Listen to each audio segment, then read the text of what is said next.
मौलवी आज़ाद साहब, पूरा दिन हम इनके साथ आज चलेंगे, पूरे श्रीनगर में रैली करेंगे, रोड शो। और कैसा दिन रहेगा, कैसे ये पूरे दिन में रहते हैं एनर्जेटिक, किस तरह से रोड शो करेंगे, पूरी अपडेट अब तक पहुँचाएँगे। अस्सलाम वालेकुम। चलो, है इजाज़त? बहुत बहुत शुक्रिया, चलेंगे। चलिए, आज हम पूरी अब तक आज़ाद साहब की रोड शो की खबर पहुंचाएंगे, कैसे रोड शो करते हैं, किस तरह लोगों का रुझान है डीपीएपी की तरफ। आइए चलते हैं।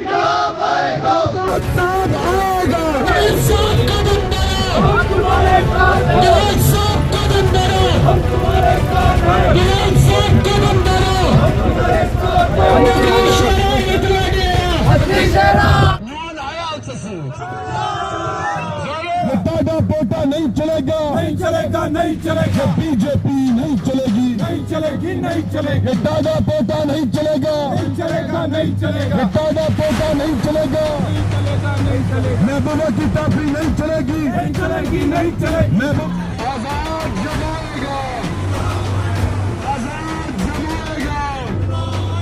ये कल आजाद से लगे बीजेपी का जो यार है, बीजेपी का जो यार है, बीजेपी नहीं चलेगी, बीजेपी नहीं चलेगी, आरएसएस नहीं चलेगी, ये कल्लर शल्लर नहीं चलेगा, शल्लर नहीं चलेगा, ये दल्ला शल्लर नहीं चलेगा। सलमान निज़ामी मेरे साथ हैं। आप देख रहे हैं किस तरह का जोश है लोगों में। क्या आपको लगता है कि आज़ाद साहब की मेहनत रंग लाई है इससे? जी बिल्कुल, देखिए ये कोई पेड लोग नहीं हैं, ये लोग जो हैं शहर ख़ास के हैं। ये लोग कश्मीर का दिल जो है, डाउनटाउन, निशाद, ये सब लोग, सबको मालूम है, आम लोगों को, आम कश्मीरियों को मालूम है कि 370 जब हटा, सिर्फ आज़ाद साहब ने वहाँ वकालत की, जम्मू कश्मीर की आवाम की। लैंड डिविक्शन ऑर्डर जब आया, जब बिल्डोज़र चला, सिर्फ आज़ाद साहब की तंजीम ने लड़ा। आज़ाद साहब ने यहाँ कॉलेज दिए, यहाँ स्कूल दिए, यूनिवर्सिटियाँ दी, यहाँ जो भी डेवलपमेंट का काम किया वो आज़ाद साहब ने। एनसी और पीडीपी ने सिर्फ एक बात बहुत क्लियर की, आपने कहा कि जो बीजेपी का यार है गद्दार है, गद्दार है। बिल्कुल, एनसी बीजेपी की यार है, पीडीपी बीजेपी की यार है, आरएसएस की यार है। जिस तरीके से एनसी आरएसएस कश्मीरियत तो ख़त्म कर रही है, हमारे बच्चियों को नाच डिस्को करवा रही है, ये आरएसएस का प्लान है, उसको एनसी आगे बढ़ाने का काम कर रही है। इसलिए हमने वो प्लान नाकाम करना है। कश्मीर के लोग कश्मीरियत बचाएंगे, इस्लाम का नाम रोशन करेंगे और आज़ाद साहब ही इस कौम को इस मुसीबत से बाहर निकाल सकते हैं। सर, आपके कैंडिडेट आमिर साहब ने कहा कि यहाँ पे हॉस्पिटल नहीं है, यहाँ पे चीज़ें नहीं है। आमिर साहब, आपने कहा यहाँ पे हॉस्पिटल नहीं है, पेट्रोल पंप नहीं है, डिस्पेंसरी नहीं है। क्या आपके आने के बाद ये चीज़ें यहाँ पे मिलेंगी लोगों को? इंशाल्लाह ज़रूर मिलेंगी। हम आज़ाद साहब के सिपाही हैं, काम करने निकले हैं, इंशाल्लाह काम करके रहेंगे, क्योंकि हमारा काम बोलता है। अब मुझे बताइए, आपने यहाँ पे नारे लगे, आरएसएस का जो यार है गद्दार है, गद्दार है, आप पे इल्ज़ाम लगते थे आपकी बीजेपी का पार्टी है, लेकिन जब ये नारे लगे क्या क्लियरिटी हुई? वो रविंदर रैना जी जो है, उन्होंने क्लियरली बोला हमारा वहाँ बैट और बॉल है, हम नहीं है, हम पार्टी है, हम साफ है, हम आज़ाद थे, आज़ाद है, आज़ाद रहेंगे। आप पूरे काम करेंगे इनके, आप जब आपको वोट मिलेंगे जीतेंगे इंशाल्लाह। जो लोगों की उम्मीद भी नहीं होगी उससे ज़्यादा काम करेंगे। चलिए, बहुत बहुत शुक्रिया। ये रोड शो चल रहा है, आगे भी आप तक सारी तमाम खबरें पहुंचाएंगे। तमाम कितने लोग जुड़ रहे हैं, आप देख रहे हैं कितना जन सैलाब है रोड शो में आज़ाद साहब के, और आज़ाद साहब ने क्या कुछ कहा वो भी आप देख रहे हैं। आगे हम और चलेंगे, आप और बताएंगे।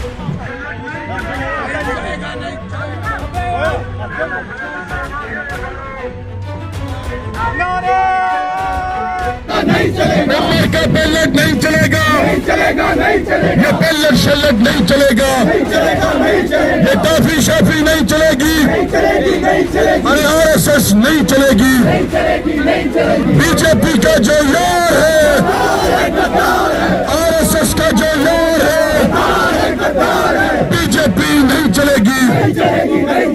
इसी टाइम पे एनसी का गढ़ हुआ करता था। नहीं, यहाँ तो मरहूम जनाब शेख मोहम्मद अब्दुल्ला साहब वो भी जीते हैं, फारूक साहब जीते हैं, उमर साहब जीते हैं। अच्छी बात है, इसमें कोई बुरी बात नहीं है। लेकिन आज आपकी पॉलिटिकल पार्टी का जो एमपी कैंडिडेट है यहाँ पे वोट मांगने के लिए आए हैं और इतने जन सैलाब आ गए, किस तरह देखते हैं? आपने जो मेहनत की क्या वो रंग लाई? नहीं, मतलब जब मैं चीफ मिनिस्टर था तो मैंने भी कुछ यहाँ के लिए किया, नया डिस्ट्रिक्ट बनाया, हॉस्पिटल बनाया, कॉलेज बनाया और डिस्ट्रिक्ट लेवल के तकरीबन 22-25 डिस्ट्रिक्ट लेवल के ऑफिस बनाए और डेवलपमेंट किया हमने। हमारे पास ज़्यादा टाइम तो नहीं था, 2.5 साल कुछ थे, लेकिन 2.5 साल में हमने बहुत कुछ किया है। सुबह हम निकले हैं लगभग 10 बजे, अभी 4:30 बज रहे हैं। इतना हेक्टिक मेरे को लगा, क्या आपको? हमें तो बिल्कुल हेक्टिक नहीं लगा, हम तो 10 बजे तक 12 बजे तक कर सकते थे, लेकिन आज लास्ट डे है तो इसलिए कर नहीं सकते, वरना मैं 10 से 12 बजे तक आराम से कर सकता हूँ। कुछ पॉलिटिकल पार्टीज सिलेक्शन को सेमीफाइनल मानते हैं, आप क्या मानते हैं? आप भी सेमीफाइनल मानते हैं कि आपका सेमीफाइनल सही रहेगा? ये 10 साल से असेंबली इलेक्शन नहीं हुए हैं, उस वजह से भी बहुत ज़्यादा जोश है लोगों में। कम से कम जो आया है तो उसमें तो शामिल हो जाएं। आपको लगता है कि ये जो एक लोकसभा इलेक्शन से आपको एक मौका मिला कि अपना कार्डर स्ट्रॉन्ग करने के लिए? एक मौका भी मिला और हमारे अपना सब वर्कर्स को हर जगह जाने का मौका भी मिला और अपना सिंबल हर जगह तक पहुंचाने का मौका भी मिला। चलिए, बहुत बहुत शुक्रिया। जिस तरह से यहाँ पे शेख साहब भी जीते यहाँ से, उसके बाद फारूक साहब से भी यहाँ से जीते हैं, उमर साहब ने भी यहाँ से, और एनसी का गढ़ रह चुका है ये। आज आप यहाँ से कॉन्टेस्ट कर रहे हैं, कैसा लग रहा है? क्या आप लोगों ने उनको नॉर्थ कश्मीर भगाया? देखिए, पहले तो बड़ी शर्म की बात है, ये ऐसा डिस्ट्रिक्ट है जहाँ से 3 चीफ मिनिस्टर, एक प्राइम मिनिस्टर प्रोड्यूस हुआ है। इन्होंने वोट दे के उनको बनाया, उन्होंने इनको डिस्ट्रिक्ट तक नहीं दिया। डिस्ट्रिक्ट देने वाले कौन? आज़ाद साहब। तहसील देने वाले कौन? आज़ाद साहब। कॉलेज देने वाले कौन? आज़ाद साहब।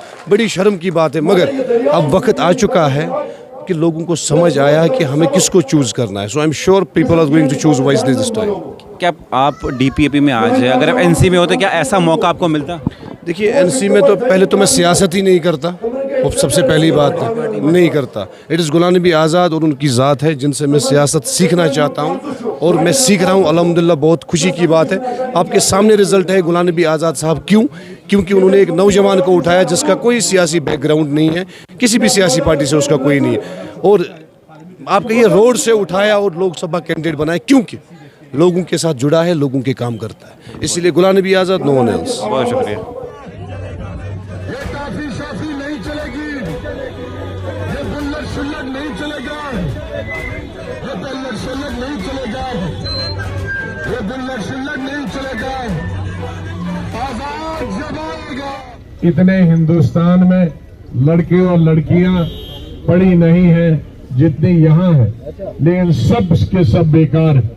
एमए, पीएचडी, एलएलबी, डॉक्टरेट करके सब बेकार है। ये सबसे बड़ा मुद्दा हमारे लिए है। इसी तरह से हमारा जो मजदूर तबका है वो भी, उनके लिए कोई काम नहीं है। सड़कें नहीं बन रही है, सरकारी इमारत कोई काम नहीं कर रही है, जिसकी वजह से हमारी आधी आबादी को सर्दियों में बाहर जाना पड़ता है मजदूरी करने के लिए। इन तमाम चीजों के लिए हमने जद्दोजहद करनी है, लड़ाई लड़नी है। पार्लियामेंट पहला कदम है, असली लड़ाई इसके बाद 4 महीने के बाद, 3 महीने के बाद जब असेंबली होगी तो उसमें फैसला कुन लड़ाई होगी। लेकिन अगर आज हम जीतेंगे तो इंशाल्लाह फिर वो लड़ाई नहीं जीतेंगे। आपका बहुत बहुत शुक्रिया। सलाम।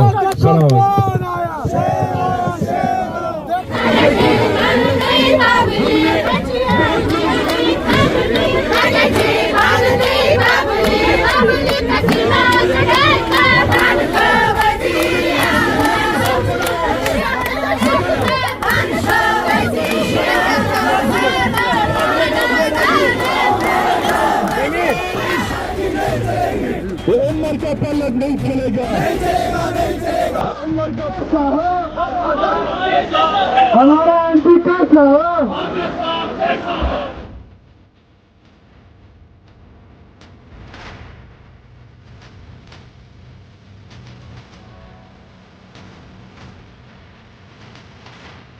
मेरे प्रेम के अजीजों, आप लोगों का बहुत बहुत शुक्रिया।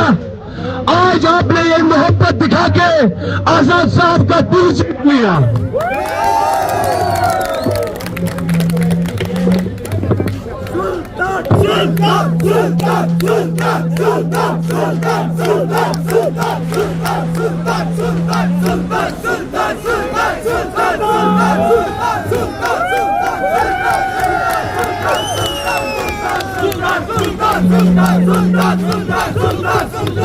Sultan